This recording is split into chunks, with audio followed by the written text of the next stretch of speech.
Hello guys, இந்த வீடியோவில் நம்ம எதை பற்றி பார்க்க போகிறோம்னா, இந்துஸ்தான் யூனிலிவரில் இப்போதைக்கு நம்ம இன்வெஸ்ட் பண்ணலாமா வேணாங்கிறத பற்றி தான் நம்ம இந்த வீடியோவில் நம்ம பார்க்க போகிறோம். சரி வாங்க வீடியோக்குள்ளே போகலாம். இப்போதைக்கு நான் ஏன் இந்த வீடியோ இந்த டைமில் போகிறேன்னு பார்த்தீங்கன்னா, இந்துஸ்தான் யூனிலிவர் பார்த்தீங்கன்னா சப்போர்ட் லெவலில் வந்து ட்ரேட் ஆகிட்டு இருக்குது. இப்போதைக்கு நம்ம இன்வெஸ்ட் பண்ணலாமான்னு பார்த்தீங்கன்னா, அதுக்கு முன்னாடி எப்படி நம்ம கண்டுபிடிக்கிறதுன்னு பார்த்தீங்கன்னா, டெக்னிக்கல் அனலைஸில் பார்த்தீங்கன்னா நீங்கள் சப்போர்ட் லெவலில் பார்க்கலாம். உங்களுக்கு தெரிகிற மாதிரி இருக்கும். அந்த ப்ளூ கலர் கோடு பார்த்தீங்கன்னா இப்போ பல வருஷமாக பார்த்தீங்கன்னா அந்த சப்போர்ட் லெவலில் வந்ததுக்கப்புறம் ஒரு 10% கிட்ட ரிட்டர்ன்ஸ் தராங்க.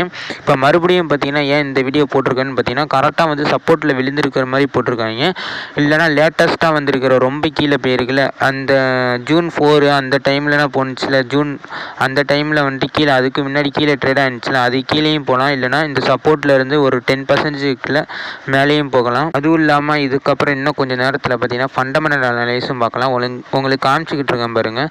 அதாவது பார்த்தீங்கன்னா 2022 கிட்டேயே பார்த்தீங்கன்னா ஒரு தடவை சப்போர்ட்டில் வந்து கீழே விழுந்திருக்கும். அப்போ அந்த சப்போர்ட்லேருந்து மேலே பார்த்தீங்கன்னா ஒரு 10% கிட்ட மறுபடியும் சம்பாரித்து கொடுத்துருக்கு. அதே மாதிரியே மறுபடியும் பார்த்தீங்கன்னா ஜூலையில் வந்து விழுந்திருக்கு. அதாவது பார்த்தீங்கன்னா 2023 மே ஜூன் அந்த மாதிரி டைமில் வந்து விழுந்திருக்கு. மறுபடியும் பார்த்தீங்கன்னா சப்போர்ட்டில் விழுந்து 10% கிட்ட சம்பாரித்து கொடுத்துருக்காங்க.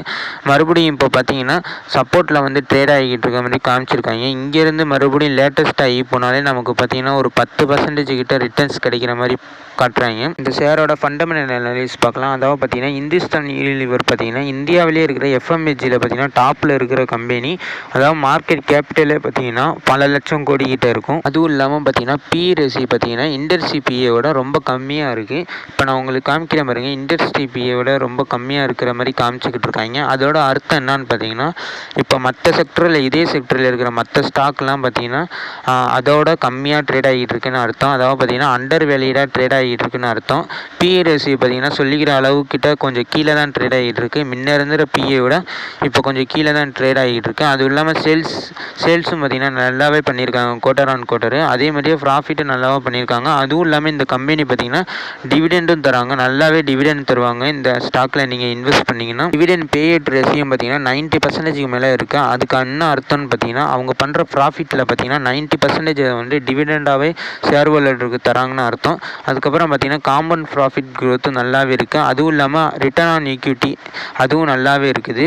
அதுக்கப்புறம் பார்த்தீங்கன்னா ப்ரொமோட்டர் ஹோல்டிங் தான் பார்க்கணும். ப்ரொமோட்டர் ஹோல்டிங் பார்த்தீங்கன்னா அவங்களே வச்சுருக்காங்க.